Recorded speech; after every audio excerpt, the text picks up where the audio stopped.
welcome to the channel. My name is Georgia and today I'm going to be watching season 2 episode 1 of Buffy the Vampire Slayer. If you want access to my uncut reactions, link to the Patreon page will be in the description below.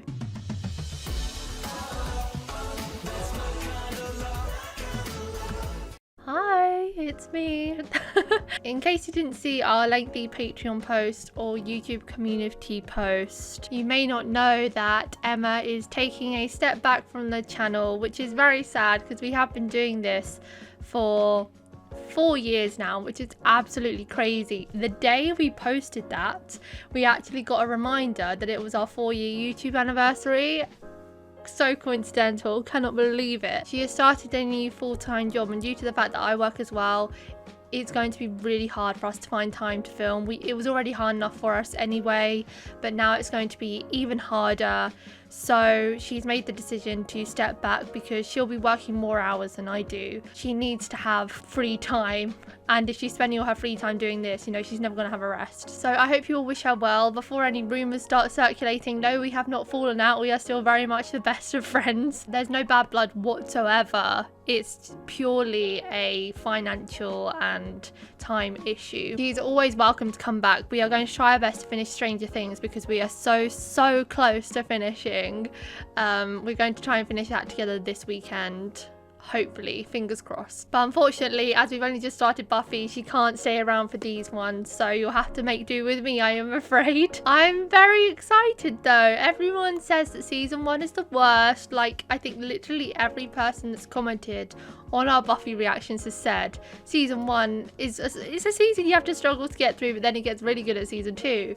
So I am mega excited because I really enjoyed season 1, and while there were a few episodes that were a bit of a miss, there were some really great episodes in there too. Considering how much backstory everyone has given to the budget for season 1, that it was a mid-season replacement, I am dying to see what season 2 has in store. The finale still has me reeling. You know, Buffy actually died, which is crazy that she died in season 1. I would have expected her to die at some point because that's such a favourite trope in these supernatural shows, but in the season 1 finale, I did not expect it at all. And Xander bringing her back as well. Hello, what?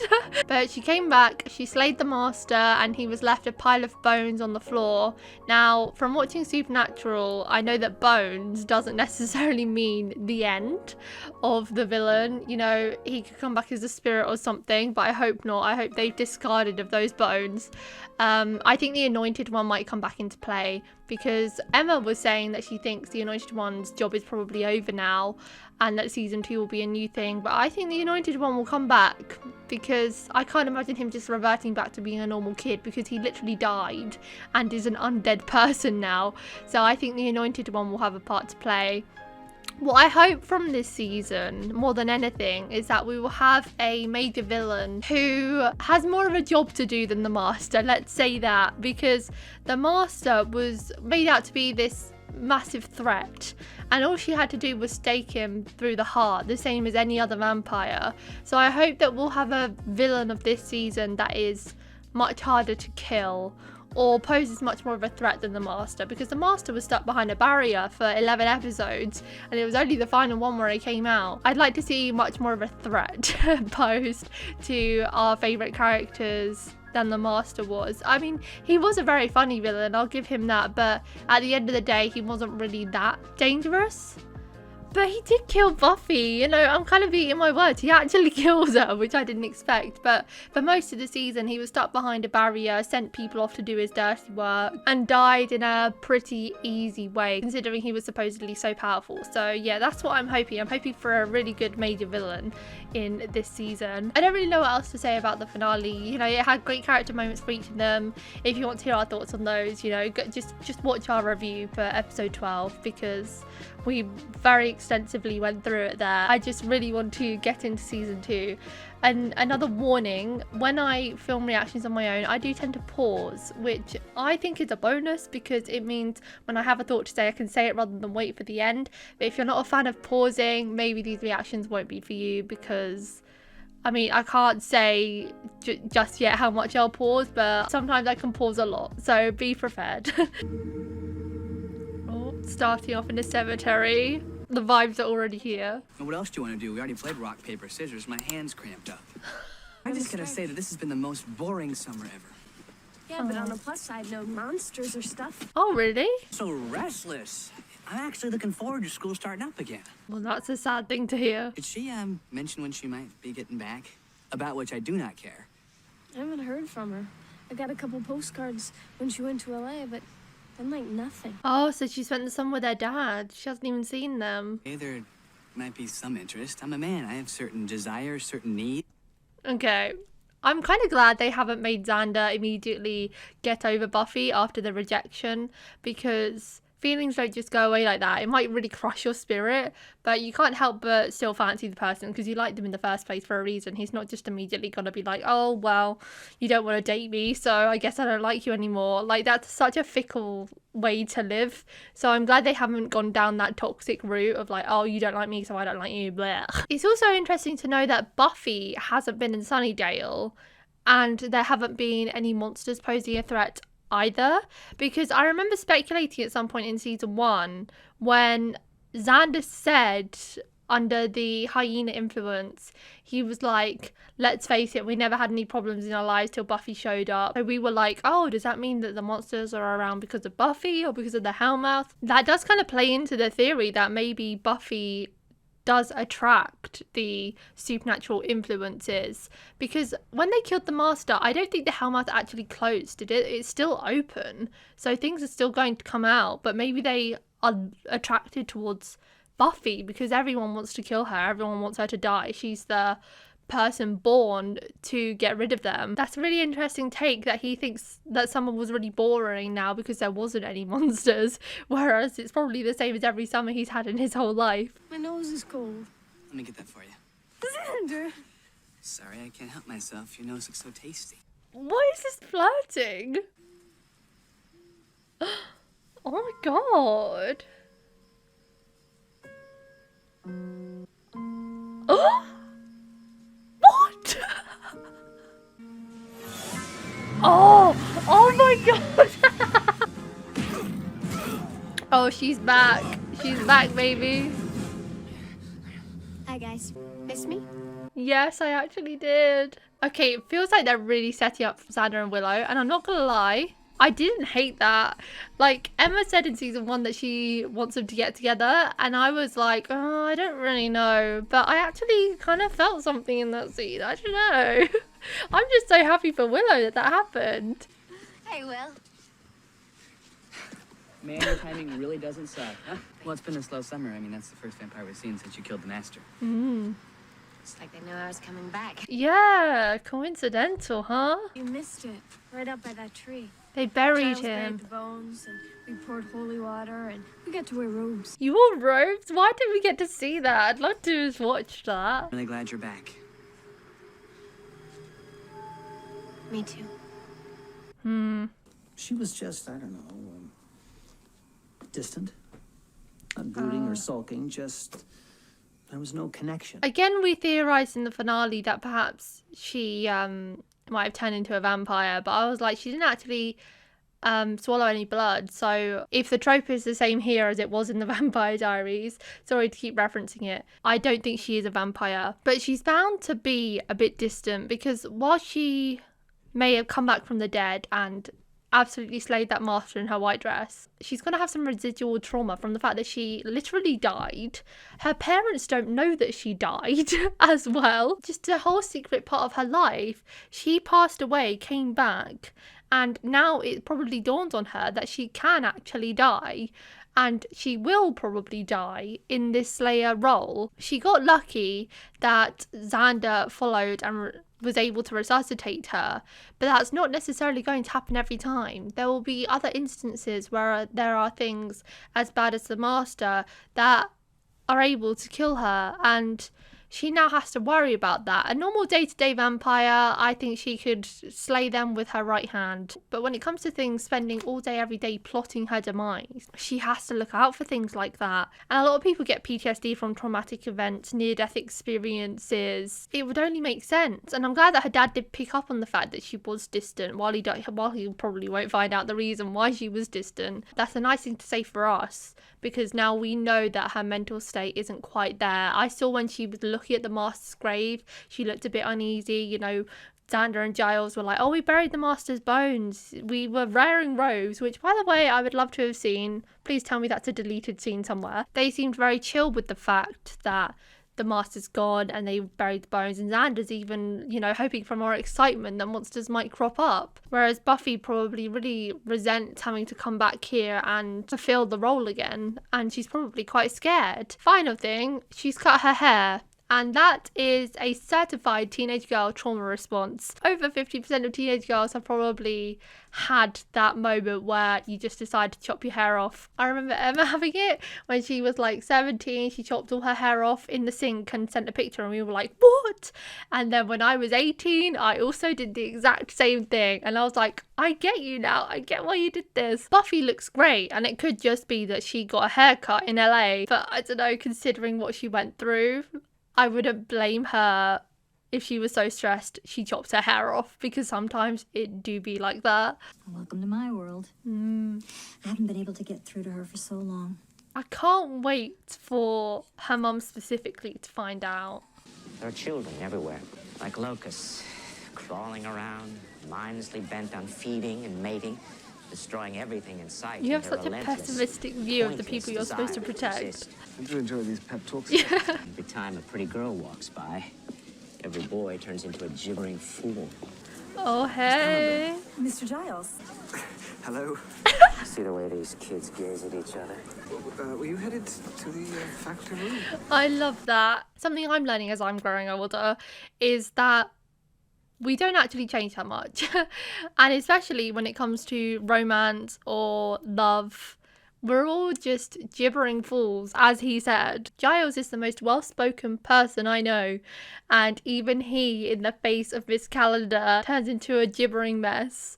Because when it comes to the people we like, we're all a bit nervous and embarrassed, and we become almost the worst versions of ourselves, whether you're a teenager or not. And that is such great comedic timing. The principal thinking that he's advising Giles on how teenagers operate, when Giles operates in the exact same way when it comes to the opposite sex. I try and tell them about the important things in life. Discipline, responsibility. I might as well be talking to myself. Probably spent all summer with your nose in a book. I suppose you consider that frightfully dull. Depends on the book. She's so flirtatious! Ah! We got vampires? I thought the Hellmouth was closed. Well, it's closed, but not gone. The mystical energy that emanates from it. Oh, so it did close. I wonder if they're here for any purpose, particularly. You're the Watcher. I just work here.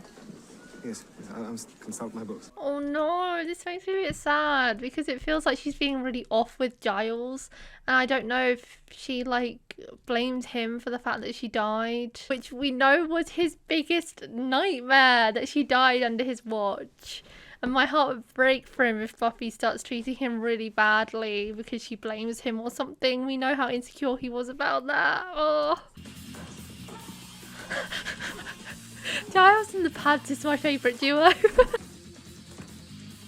This is one hell of an action score. I think that shows us she's got a lot of rage. Oh, she's picturing his face. It's safe to say you've stayed in shape. I'm ready. We have lost our way. Who is this We have now? lost the night. Where they bleed, we drink. Vampire jokes. We'll put our faith in him. In who? Ah! I knew he'd be back. Oh dear.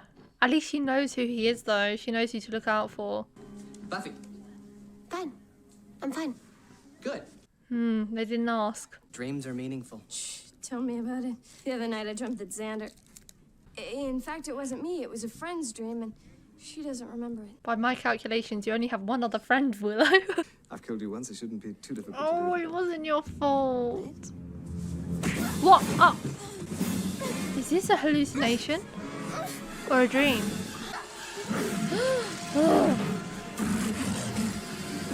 A dream. I don't really know what to suggest to get over something like this. Mind if I come in? Be my guest. How are you? Can she rescind an invitation? If it's a spoiler, don't tell me, but rhetorical question. Can she rescind an invitation after inviting him in? Not specifically Angel, but you know, any vampire, you know, when invited Darla in and she was able to get in. If say Darla had lived past that episode, would she have still been able to come into their house whenever she pleased and kill them both? Because that's always a worry, you know, they could accidentally invite someone in who's a vampire, and then what, are they just stuck with that? The Anointed One. He's been gathering forces somewhere in town. I'm not sure why. Guess I'll find out soon enough, huh? You don't sound too concerned. I can handle myself. She just seems numb to it now. He has power over the rest of them. They'll do anything for him. How does Angel find out all this info? I missed you. I missed you. Why would I say that? I don't even shit them. There. So, did you guys fight any demons this summer? Yes, Oh, our own personal demons. I'm so happy she remembered. I know she remembered in the finale, but sometimes in American shows they lack the continuity to continue that over onto the next season. I'm so glad she still remember, even though she's not hanging out with them, already part of the group. She still actually is talking to them about this kind of stuff and keeping it secret. This could be the turnaround for Cordelia, who knows? I mean, she still has to be a bit nicer, but it's a start to getting her more on side. I'm talking about big, squiggly demons that came from the ground. Remember? Prom night? With all the vampires. No one's supposed to know. You haven't been talking about our little adventure all summer, have you? Are you nuts? You think I would tell people that I spent the whole evening with you? Okay. Ever since she got back, she's different. Well, Buffy's always been different. Different to the old Buffy. Willow. You got something on your nose. Oh no, that's the saddest thing ever. He probably had all his attention while Buffy was away, and now that she's back, he doesn't care. They're digging up his bones, aren't they? This group. Always destroy the bones. I can't help thinking I've done something to make you angry. Not you It bothers me specifically. more than I'd like. Look, Angel, I'm sorry if I was supposed to spend the summer mooning over you, but I didn't. I moved on. To the living. Oh. Let's dance. Okay. Oh God, what is she doing? Oh, I don't like this. This is cringy. Oh God. Oh, Buffy, stop. Now Xander has to realise something's up. This is awful.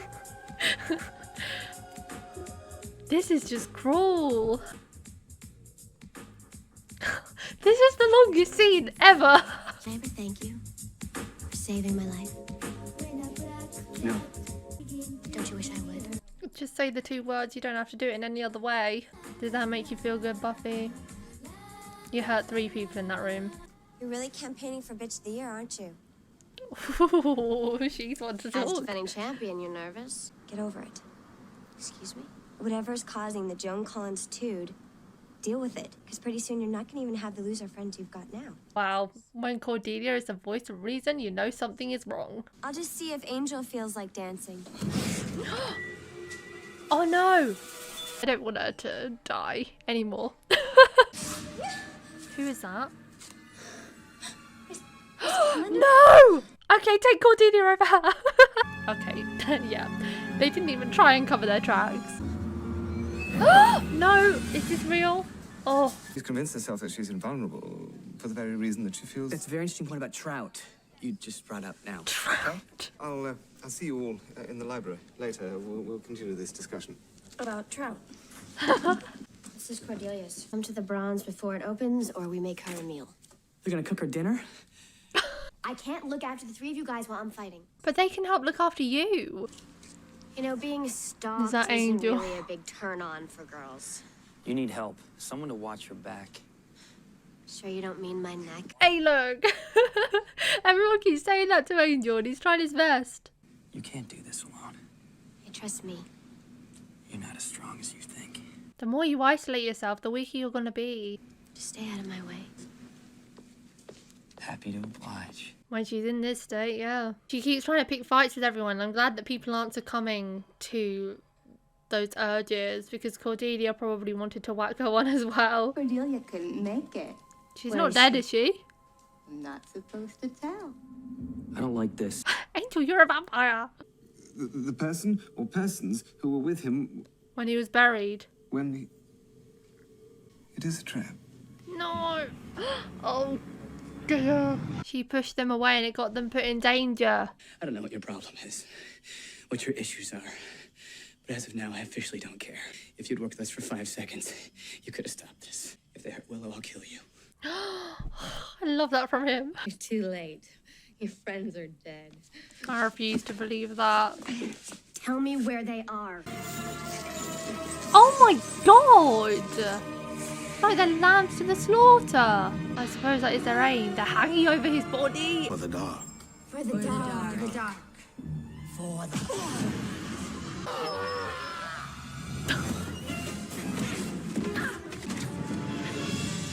No, he's getting away.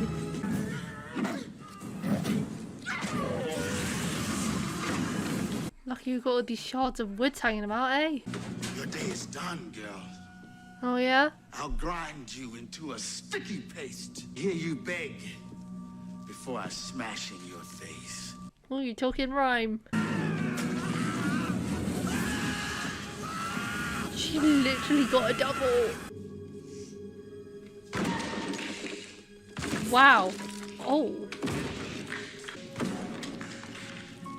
That'll do it. What am I supposed to say? Sorry, I almost got your throat slit. What's the homework? Punishing yourself like this is pointless. You acted wrongly, I admit that. But believe me, that was hardly the worst mistake you'll ever make. So we bronzing it tonight? Wednesday's kind of Oh, this is that Well, is we so could normal. grind our enemies into talcum powder with a sledgehammer, but gosh, we did that last night. She has the best friends. They're never going to leave her behind.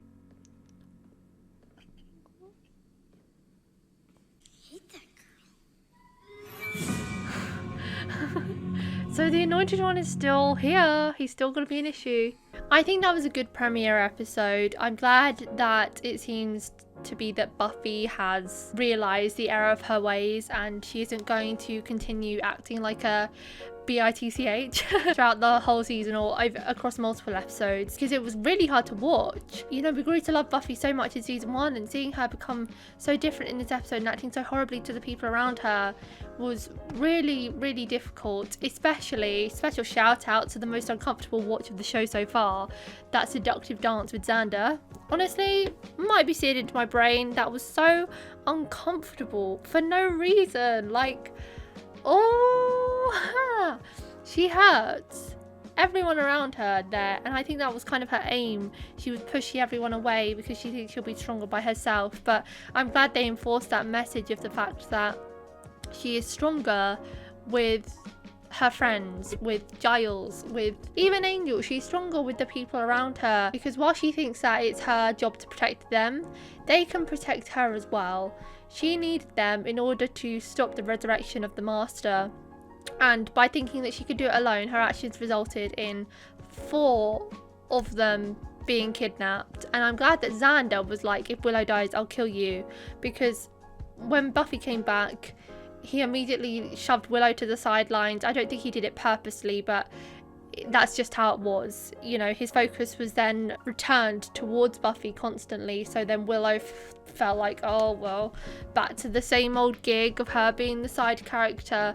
But that really showed how much he cares for her, even though he doesn't show it in the best way when Buffy is around. It was so good to see multiple people calling Buffy out. I think everyone did in their own little way. You know, Willow did by saying, what the hell is wrong with you?